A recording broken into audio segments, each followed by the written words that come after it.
سیدنا امام حسین رضی اللہ تعالیٰ عنہ کا سر انور نیزے کے اوپر لٹکا کر کوفہ کے اندر داخل کیا جا رہا تھا، اس وقت کی روایت لوگ کرتے ہیں اور وہ کہتے ہیں کہ سیدنا امام حسین رضی اللہ تعالیٰ عنہ کا چہرہ مبارک اس وقت ایسے تھا جیسے آسمان پر چاند چمک رہا ہوتا، کہ وہ چہرہ اقدس وہ چہرہ تھا کہ اس وقت روئے زمین میں آقا دو جہاں کی سب سے زیادہ شباہت جس چہرے سے ملتی تھی وہ چہرے امام حسین رضی اللہ تعالیٰ عنہ۔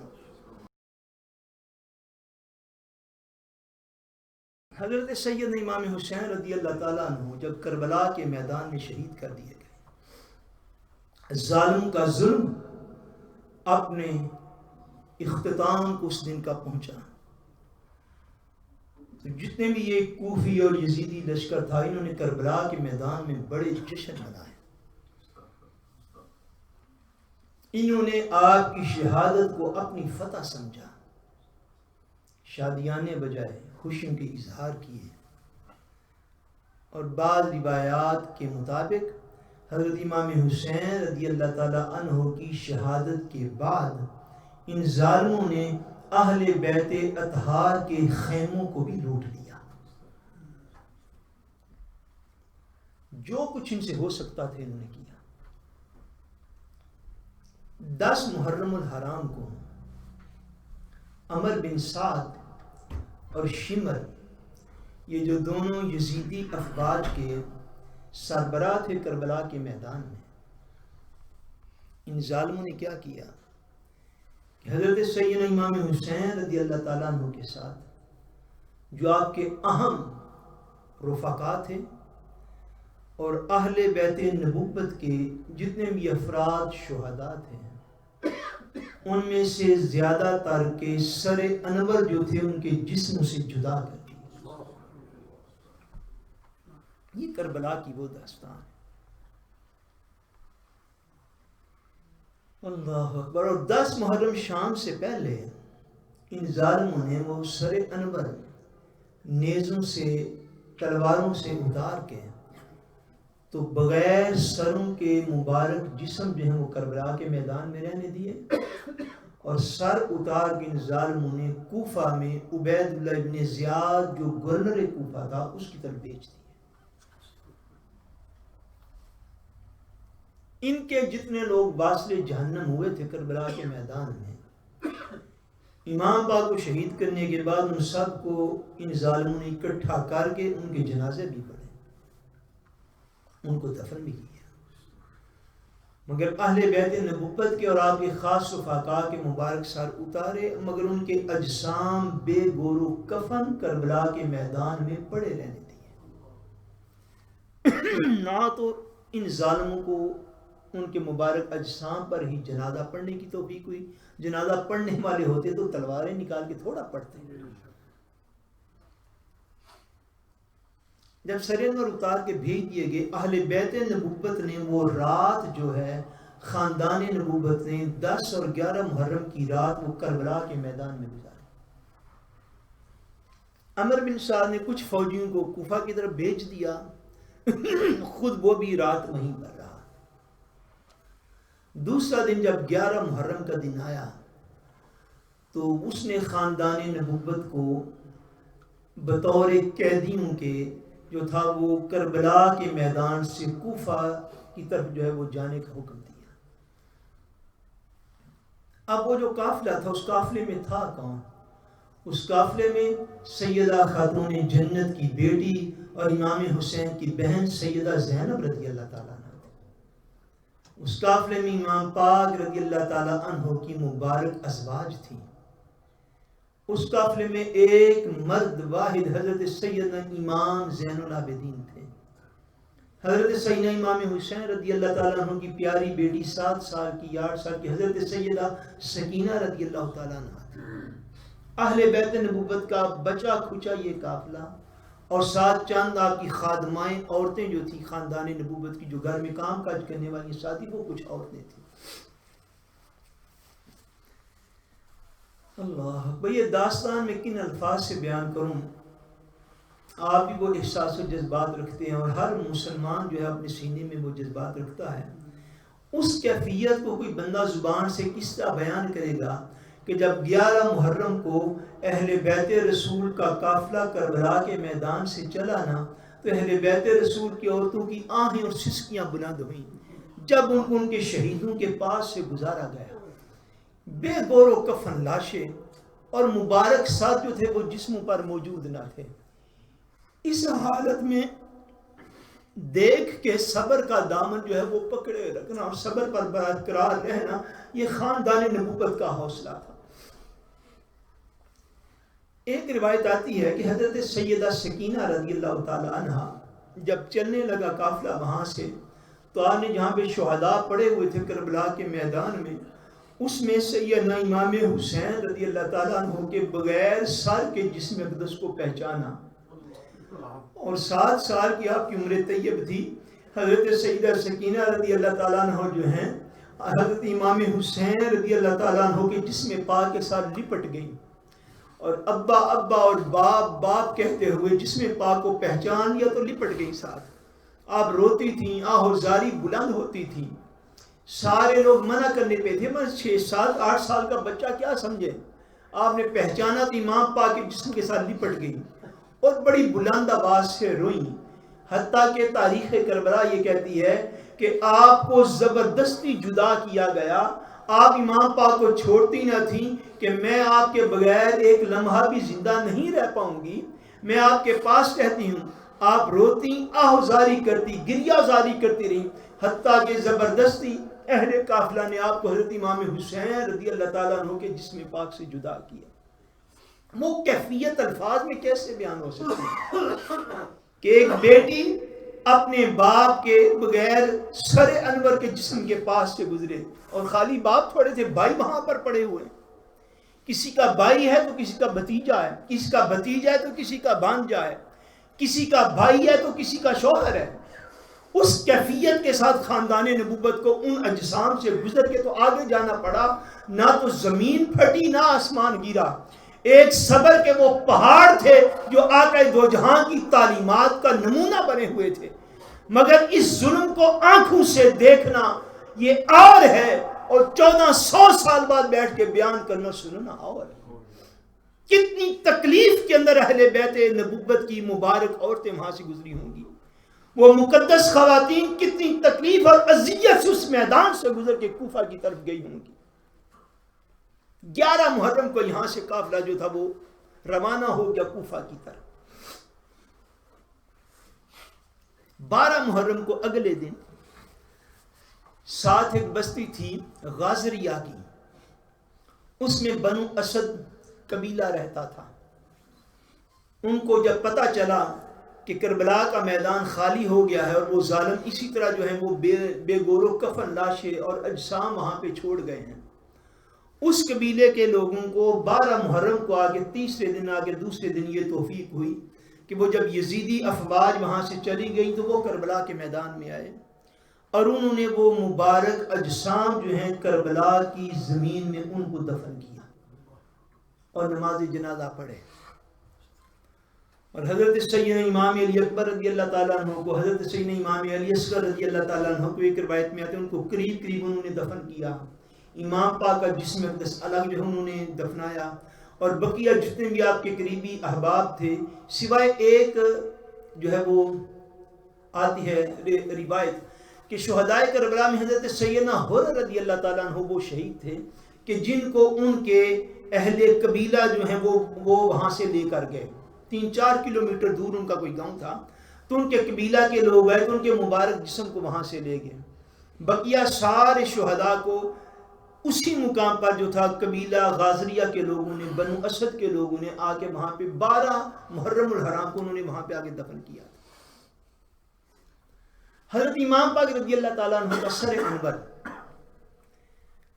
وہ یزیدی لشکر نے ایک ان کا کمانڈر تھا خولی جس کا نام تھا، اس کو دیا اور کہا کہ امام پاک کا سر انور لے کے تو کوفہ میں جائے گا۔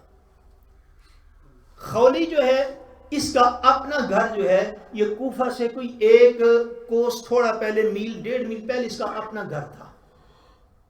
جب یہ 10 محرم کی رات کو سر انور تو سارے بھیج دیے گئے، قافلہ حسینی 11 محرم کو وہاں سے نکلا اور چلا کوفہ کی طرف روانہ ہوا۔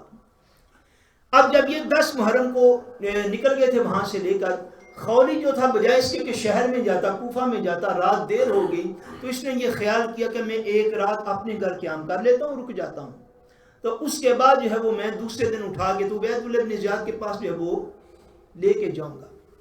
اپنے گھر رکا۔ رات کو جب وہ اپنے گھر ٹھہرا، لیٹ نائٹ کہیں پہ گیا، جو اس کی بیوی تھی، تاریخ میں آیا ہے روایات میں، وہ اصلاً انصار سے تھیں اور اہل بیت رسول کی بڑی محب تھیں۔ اب دیکھ لیجیے قسمت کیسے جو ہے وہ فرق کرتی ہے اور کتنا فرق ہوتا ہے۔ خولی جب گھر پہنچا تو اس نے پوچھا بھئی کافی دن تم گھر نہیں ہے، کہاں تھے؟ کہتا ہے کہ یزید جو ہے موجودہ حکمران، اس کا خدا نخواستہ معاذ اللہ کوئی باغی گروپ ہو گیا تھا، میں اسے جنگ کرنے کے لیے گیا تو ان کے سردار کا سر بھی لے کر آیا۔ کیا اس ظالم نے کیا کہ اس کے گھر میں تھا تنور بچوں کو سمجھانے کے لیے زمین کے اندر ایک گڑا سا رکھو کہ اس میں روٹیاں وغیرہ جو تھی وہ لگانے کے کام آتا تھا۔ اس نے آپ کا سر انور جو تھا وہ اپنی بیوی سے چھپا کے اس تنور کے اندر رکھ دیا، خود سو گیا۔ جو بیوی صاحبہ تھی اس کی وہ بڑی عبادت گزار اور تہجد گزار اور شب زندہ دار خاتون تھی۔ وہ پچھلی رات کو اٹھی، جب تنور کی طرف دیکھا تو یوں محسوس ہوا کہ جیسے رات کو آگ بجھانا بھول گئی ہوں، تنور سے نور کی شعائیں نکل کے آسمانوں کی طرف جا رہی ہیں۔ تہجد کے وقت اٹھی، اسے سمجھا پہلے شروع میں کہ شاید میں نے آگ رات کو بجھا نہیں پائی تو اس کی روشنی ہے کچھ۔ اب جب وہ تنور کے پاس گئی تو اس کا دیکھ کے تو وہ ہکا بکا رہ گئی، حیران رہ گئی، کیونکہ امام پاک کی زیارت اس نے بھی کر رکھی تھی۔ کوفہ کے لوگ امام پاک رضی اللہ تعالیٰ عنہ سے کوئی اوشنت تو تھے نہیں، ایسا تو نہیں تھے کہ آپ کو جانتے نہ تھے۔ آپ کو معلوم ہونا چاہیے کہ جو 4 سال 4.25 سال مولا علی پاک کی خلافت رہی ہے اور آپ نے جو تھا ہوبت استاد اور دارالحکومت کوفہ کو بنا رکھا تھا، وہ 4.25 سال امام پاک حضرت مولا علی پاک کے ساتھ دونوں بھائی حضرت امام حسن بھی اتنے سال کوفہ میں رہے ہیں، امام حسین بھی اتنے سال کوفہ میں رہے۔ کوفے کا بچہ آپ کو جاننے والا تھا۔ اب جب اس خاتون نے تنور کو پیچھے کیا اور دیکھا تو وہاں پہ سر اقدس سیدنا امام حسین رضی اللہ تعالیٰ عنہ پڑا۔ وہ پریشان ہوئی، اس نے آپ کے سر انور کو باہر نکالا، اس کو پانی سے صاف کیا، پانی سے صاف کر کے اس کو تنور سے نکال کے تو اونچے اور صاف ستھرے خوبصورت مقام پر رکھا۔ اپنے خامن کو غصے سے جگایا، پوچھا تو بڑا ظالم آدمی ہے، تو کہتا تھا میں کسی باغی کا سر لے کر آیا ہوں، تو یہ تو نواسہ رسول ہے، یہ تو آ کے تو جہاں کے بیٹے کا تو خون کر کے تو گھر آ گیا ہے۔ کہتا ہے جا تمہیں حکومتوں کے معاملات کی کیا خبر ہے، سو جو چپ کر کے۔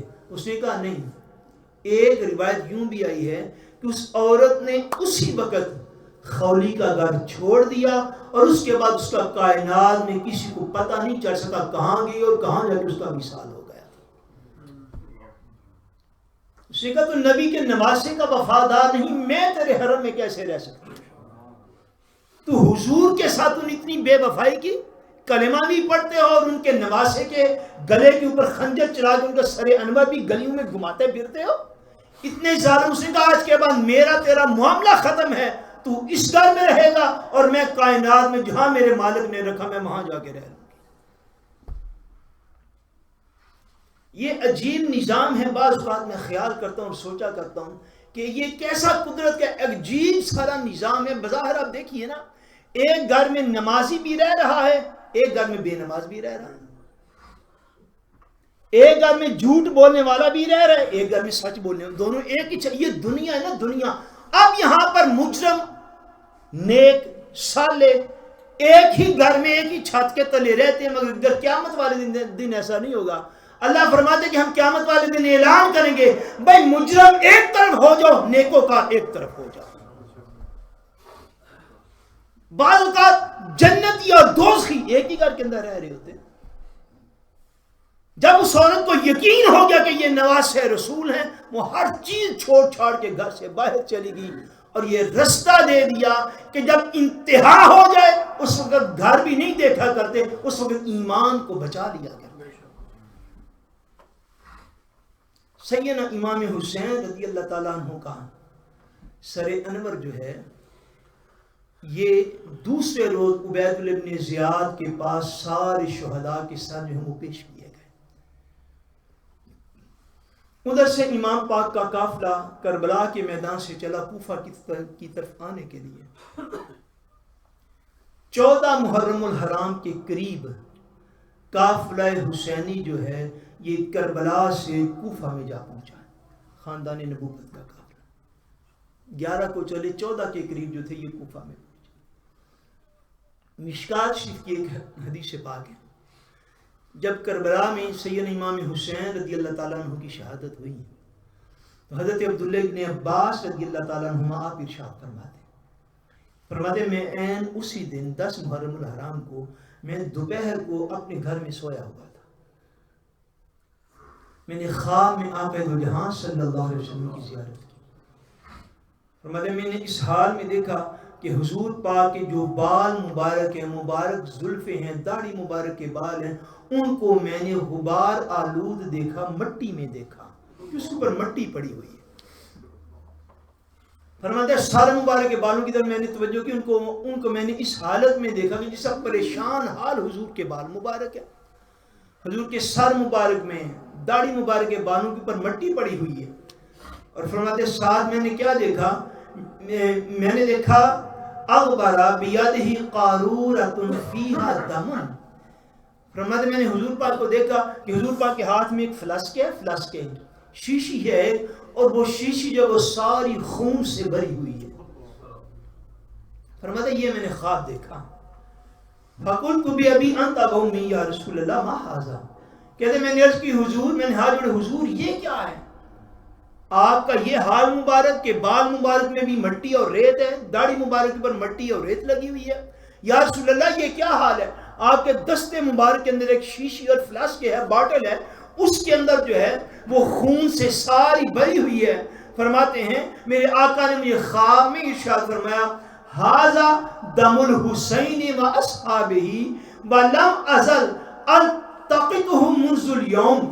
فرماتے ہیں کہ آقا نے مجھے ارشاد فرمایا خواب کے اندر، حضور نے فرمایا اے عبداللہ ابن عباس، یہ میرے حسین کا اور اس کے ساتھیوں کا خون ہے، میں صبح سے کربلا کے میدان میں اسے جمع کر رہا تھا، میں کربلا کے میدان میں اس کو جمع کرتا رہا ہوں سارا دن، یہ میرے حسین اور اس کے ساتھیوں کا خون لے کے آیا ہوں۔ فرماتے ہیں عبداللہ ابن عباس میں خواب سے اٹھا تو اٹھ کے میں نے وہ دن یاد رکھا، وہ وقت یاد رکھا، اور امام پاک رضی اللہ تعالیٰ عنہ کی شہادت کی خبر اس سے کئی دن بعد ہمارے پاس پہنچی، اور جب میں نے ساری تحقیق کی تو یہ عین وہی دن تھا جس دن آقا دو جہاں یہ خواب کے اندر ملے تھے، اسی روز آپ کی شہادت ہوئی تھی، اور اسی روز آقا دو جہاں کو میں نے خواب کے اندر دیکھ لیا۔ حضرت ام سلمہ رضی اللہ تعالیٰ عنہ ام المومنین آپ ارشاد فرماتی کہ حضور نبی کریم صلی اللہ علیہ وآلہ وسلم کو میں نے بھی اسی حالت میں خواب کے اندر دیکھا، اور میں نے عرض کی حضور آپ کا یہ حال کیوں ہے؟ آپ اتنے پریشان حال، لباس مبارک مٹی سے اٹا ہوا ہے، چہرے اقدس، داڑھی مبارک، سر مبارک کی زلفیں ساری مٹی اور گرد و غبار کے اندر اٹی ہوئی ہیں، حضور یہ کیا ہے؟ وعلى رأسه ولحيته التراب فقلت ما لك يا رسول الله قال شهدت قتل الحسین آنفا۔ فرماتے حضور نے ارشاد فرمایا کہ میں ابھی حسین کی مقتل گاہ میں کربلا میں موجود تھا، کربلا کی مٹی جو تم دیکھ رہے، آقا دو جہاں صلی اللہ علیہ وسلم کو وہ جو اضطراب اور تکلیف اور اذیت پہنچی اس امت کی طرف سے، اس کا حال بھی یہ تھا کہ اس کا اثر بھی جگہ جگہ سے ظاہر ہوا۔ کچھ لوگ یہ کہتے ہیں کہ جس روز امام پاک شہید ہوئے ہم نے اپنے علاقے میں صبح پانی ہوتا تھا جو مٹی کے گڑے اور مٹکے ان کے اندر، وہ کہتے ہیں ہم نے اپنے گھروں میں جب مٹکے کھولے تو ان میں پانی کی بجائے خون ہم نے دیکھا۔ حضور کو برزخ میں اذیت پہنچائی گئی تھی، سبب یہ سکا روایات کے اندر آتا امام پاک شہید ہوئے جس دن بیت المقدس سے جو پتھر اٹھایا جاتا اس کے نیچے سے خون نکلتا تھا۔ حضرت ام سلمہ رضی اللہ تعالیٰ عنہ آپ روایت فرماتی ہیں، آپ فرماتی ہیں کہ میں نے آقا دو جہان نے جب ظاہری طور پر وصال فرمایا تھا، میں نے اس وقت جنوں کے نوحے سنے۔ کیا سنا؟ جنوں کے نوحے سنے۔ جنات نوحہ کی نہ ہوئے جب آقا دو جہان نے زمین سے پردہ فرما لیا۔ فرماتی ہیں حضور علیہ السلام کے بعد میں نے جنات کے نوحے تب سنے جب امام پاک کی کربلا میں شہادت ہوئی تھی۔ فرماتے ہیں اس سے میں نے اندازہ کیا کہ میرا حسین بیٹا کربلا میں شہید کر دیا گیا، کہ جنات کے نوحوں کی آواز آتی تھی۔ کائنات کا ذرہ ذرہ غم حسین میں مبتلا ہو گیا۔ جو بات نہیں سمجھ سکے وہ صرف یزیدی نہیں سمجھ سکے۔ امام پاک رضی اللہ تعالیٰ عنہ کا سر انور جب کوفہ لے کے گئے اور کوفہ جا رہے تھے، اب کیا ہوا کہ کوفے کے مرد، عورتیں، بچے اپنے گھروں کی چھتوں کے اوپر چڑھ گئے اور اس منظر کو دیکھ رہے تھے کہ کیسے قافلہ حسینی لٹا پھٹا جو ہے وہ کوفہ کے اندر داخل ہو رہا ہے۔ جب عمر بن سعد اپنے قافلے کو لے کے کوفہ کے اندر داخل ہونا چاہتا تھا، اب دیکھیے کتنے ظالم اور شکی لوگ تھے۔ سر انور امام پاک اور دیگر شہداء کا ایک دو دن پہلے پہنچ گئے عبید اللہ بن زیاد کے پاس۔ قافلہ امام پاک کا جو تھا وہ 14 محرم کے لگ بھگ وہ کوفہ میں پہنچا۔ جب قافلہ کوفہ کے اندر پہنچنے لگا نا تو عبید اللہ بن زیاد نے میسج دیا عمر بن سعد کو، جو خاندان نبوت کا قافلہ لے کر آ رہا تھا، میسج یہ دیا کہ سارے مبارک صاحب جو میرے پاس پہنچ گئے ہیں ان کو میں واپس تیری طرف بھیجتا ہوں۔ ان کے ظلم کا اندازہ کر لیں، واپس تیری طرف بھیجتا ہوں۔ اور جب خاندان نبوت کا قافلہ کوفے میں داخل ہونے لگے تو آگے آگے سارے رکھنا، پیچھے پیچھے خاندان نبوت کی عورتوں کو لے کے آنا، تاکہ کوفے کے لوگوں پر دہشت پھر ہماری قائم ہو جائے۔ سارے لوگ دیکھیں کیسے امام پاک رضی اللہ تعالیٰ عنہ کے ساتھ ہم نے ظالمانہ سلوک کیا، لوگ دہشت کا شکار ہو جائیں۔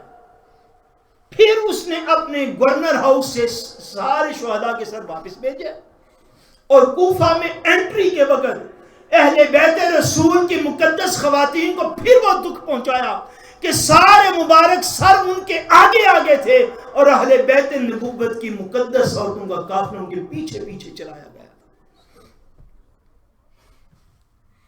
اس وقت کی ایک روایت آتی ہے وَهُوَ رَأْسُ الْحُسَيْنِ زُهْرِي قَمْرِي أَشْبَهُ الْخَلَقِ برسول اللہ صلی اللہ علیہ وسلم وَلِحْيَةُ وَجْهَهُ دَارَةٌ قَمَرٌ طَالِعٌ وَالرِّيحُ تَعْبُ بِهَا يَمِينًا وَشِمَالًا۔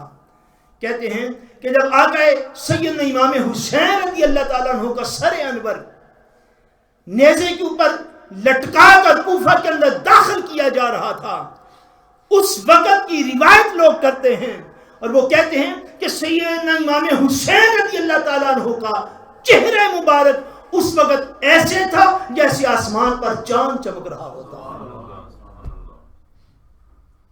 چوتھا دن تھا کم و بیش شہادت کو، مگر دیکھنے والے یہ کہتے ہیں کہ وہ چہرہ اقدس وہ چہرہ تھا کہ اس وقت روئے زمین میں آقا دو جہاں کی سب سے زیادہ شباہت جس چہرے سے ملتی تھی وہ چہرے امام حسین رضی اللہ تعالیٰ عنہ، اور فرماتے ہیں وہ قمر اور چاند کی طرح چمک رہا تھا۔ آگے کیا ارشاد فرمایا کہ حضرت امام حسین رضی اللہ تعالیٰ عنہ کی جو داڑھی مبارک تھی، داڑھی مبارک فرماتے ہیں وہ ہوا کے لگنے سے دائیں اور بائیں بھی ہو رہی تھی، جیسا زندہ انسان کی ہوتی ہے۔ جیسا زندہ انسان چلتا ہے نا، جب جس کی داڑھی مبارک پوری ہوتی ہے تو ہوا جب لگتی ہے، حالانکہ چوتھا دن تھا آپ کی شہادت کا، کہتے ہیں کہ امام پاک رضی اللہ تعالیٰ عنہ کا چہرہ انور اور سر مبارک جو نیزے پر تھا چاند کی طرح چمک بھی رہا تھا اور ہوا کے لگنے سے آپ کے بال مبارک دائیں اور بائیں بھی ہو رہے تھے۔ جو زندگی کی واضح نشانی ہوتی ہے۔ فرماتے ہیں بال مبارک جو ہے وہ دائیں اور بائیں ہو رہے تھے۔ امام حسین رضی اللہ تعالیٰ عنہ کی محفل پاک میں بیٹھنے والوں، سیرت حسین کا ایک سبق آج کا اس بات پہ ختم کرتے ہیں اور لے لیتے ہیں۔ ساری زندگی امام حسین کا ذکر کرتے اور سنتے ہوئے گزر گئی۔ میں سمجھتا ہوں اگر یہ بات آپ کے سامنے کھول کے نہ رکھوں تو میں نے بھی بات کرنے کا اور اس جگہ پہ بیٹھنے کا حق ادا نہیں کیا۔ امام پاک کے ختم دلانا بڑی اعلیٰ بات ہے، آپ کے اصالہ ثواب کے لیے جمع ہونا بڑی اعلیٰ بات ہے، آپ کے نام پر خرچ کرنا بڑی اعلیٰ بات ہے، مگر امام پاک کی سیرت کو اپنانا ان سب سے زیادہ اعلیٰ بات ہے۔ سب سے پہلی بات، امام پاک کی داڑھی مبارک جو تھی وہ تھی سنت پاک کے مطابق تھی، سنت پاک کے مطابق تھی۔ اس لیے روایت آئی نا کہ آپ کی داڑھی مبارک ہوا کے لگنے سے دائیں بائیں ہوتی تھی۔ اگر خدا نخواستہ چھوٹی ہوتی، جو اس دور میں رواج آ نکلا ہے کہ جنہوں نے رکھی ہیں وہ بھی بعض کا چھوٹی چھوٹی داڑیاں رکھ لیتے ہیں۔ یاد رکھیے سنت مطہرہ کا فیض اگر پورا چاہتے ہیں تو کام بھی سنت مطہرہ کے مطابق پورا ہونا چاہیے۔ حضرت امام پاک رضی اللہ تعالیٰ عنہ کی داڑھی مبارک جو ہے وہ اتنی تھی ضرور کہ ہوا کے لگنے سے بال آگے پیچھے ہوتے تھے، جیسے مولا علی پاک کی تھی۔ آپ کی داڑھی مبارک بھی آپ کے سینے اقدس کو بھر لیتی تھی۔ ہمارے ہاں یہ جو مردوں کے اندر اتنی غفلت ہے کہ بہت سارے مرد جو ہیں وہ بغیر داڑھی کے ساری عمر گزار جاتے، اور پھر جو رکھتے ہیں وہ اللہ کے بندے وہ سنت مطہرہ کے مطابق نہیں رکھتے۔ اتنا سبق اگر آج آپ نے لے لیا تو میں سمجھتا ہوں جس شخص نے آج ارادہ کر لیا کہ میں اپنے چہرے کو سنت پاک سے محروم نہیں رکھوں گا اور داڑھی شریف اتنی رکھوں گا جتنی آقا دو جہاں کی تھی، جتنی خلفائے راشدین کی تھی، جتنی امام حسین رضی اللہ تعالیٰ عنہ کی تھی، اتنا اس نے ارادہ کر لیا، باخدا اس نے محفل میں آنے کا اور سننے کا مقصد جو ہے وہ پورا کر دیا۔ بھائی ظاہر بھی اہل بیت کرام کے مطابق نہ ہوا تو باطن کا تو ویسے ہی رب وارث ہے، کسی کے باطن کا کوئی شخص کیا جان سکتا ہے۔ یہ وہ دور ہے ہم ساری عمر بظاہر ایسے کام کرتے ہیں، مگر یاد رکھ لیجئے داڑھی شریف 1,24,000 انبیاء کی سنت ہے۔ داڑھی شریف آقا دو جہاں صلی اللہ علیہ وسلم کی سنت ہے، اور حضور کو بغیر داڑھی کے چہرہ پسند ہی نہیں ہے کسی کا بھی۔ اس لیے امام پاک رضی اللہ تعالیٰ عنہ کی داڑھی مبارک آیا کہ آپ کی داڑھی مبارک اتنی بڑی تھی۔ اب تو علماء بھی گنجائشیں لینے لگ گئے نا، اب تو دعوت فکر ان لوگوں کو جو سارا 10 دن لوگوں کو رلانے میں لگاتے ہیں اور کئی لاکھ میں رلاتے ہیں۔ سچی بات ہے، کئی لاکھ اور ہزار لیتے ہیں۔ آپ کو تو کسی ٹائم جا کے قدر ہونی ہے نا محفلوں کی، ابھی نہیں، وقت آئے گا تو آپ بھی خیال کریں گے۔ کئی ہزار لے کے کئی لاکھ لے کے امام پاک کے یہ واقعہ سناتے ہیں۔ آج ہمارے مبلغین، ہمارے واعظین، ہمارے خطبہ اور دوسروں کے ذاکرین، ان کی بھاری اکثریت وہ ہے یا تو وہ داڑیاں رکھتے نہیں ہیں، اگر رکھتے ہیں تو مشینی داڑیاں رکھتے ہیں۔ ایسی بات ہے؟ بولیے۔ ہمارے امام بھی چھوٹی چھوٹی داڑیاں رکھتے ہیں، گنجائشیں نکالتے ہیں، بلکہ بڑے بڑے علماء ہیں چھوٹی چھوٹی داڑیاں، یعنی علماء بڑے ہیں داڑیاں چھوٹی ہیں۔ یہ امام پاک رضی اللہ تعالیٰ عنہ کا اسوہ کامل یہ ہے کہ داڑھی شریف مٹھی بھر یا اس سے زائد تھوڑی رکھی جائے، کم سے کم مٹھی بھر داڑھی شریف ہونا لازم ہے، کیونکہ حضور پاک صلی اللہ علیہ وسلم کی مسلسل سنت ہے۔ اس لیے امام پاک رضی اللہ تعالیٰ عنہ نے جو اپنا حلیہ ظاہر سنت پاک کے مطابق رکھا۔ اب آپ ایسے تو نہ ان کی انٹرپریٹیشن اس دور کے اندر آگے کریں جی محبت دلوں ہونی چاہیے، تو کیا خیال ہے امام پاک کی محبت دلوں جو تھی وہ کسی سے کم تھی؟ بولیے، امام پاک کی محبت امتیوں سے کم تھی رسول پاک سے؟ بھائی اتنی بڑی داڑھی شریف کے ہوا لگے تو بال ہلے، اس کا مطلب یہ ہے کہ ظاہر کو سنت مطہرہ کے مطابق کرنا یہ بھی بہت ضروری ہے۔ خالی دل کی محبت جو ہے وہ کام نہیں دے گی، ظاہر میں اس طرح کے اعمال اختیار کرنا، اس طرح کے افعال اختیار کرنا، اس طرح کا اپنا لباس اور حلیہ رکھنا جس کو آقا دو جہان نے پسند فرمایا ہے، یہ بھی کربلا کا ایک سبق ہے، یہ بھی کیا کربلا کا ایک سبق ہے۔ اس لیے تو معمولی سی تبدیلی بھی جو سنت مطہرہ سے ہٹ کر ہو امام پاک کے بارے میں نہ تھی، اس لیے تو یزید کی بیعت نہیں کی کہ جو راہ سنت سے خود ہٹا ہوا ہے، حسین جو دن رات سنت مطہرہ کے مطابق گزارنے والا ہے، حسین پاک اس سنت سے ہٹے ہوئے شخص کی بیعت کیسے فرما لے؟ آئیے کوشش اور ارادہ کریں کہ اپنے ظاہر کو بھی دین کے مطابق بنائیں، اللہ اپنے کرم سے ہمارے ظاہر اور باطن دونوں کو اپنے دین کے مطابق فرمائے۔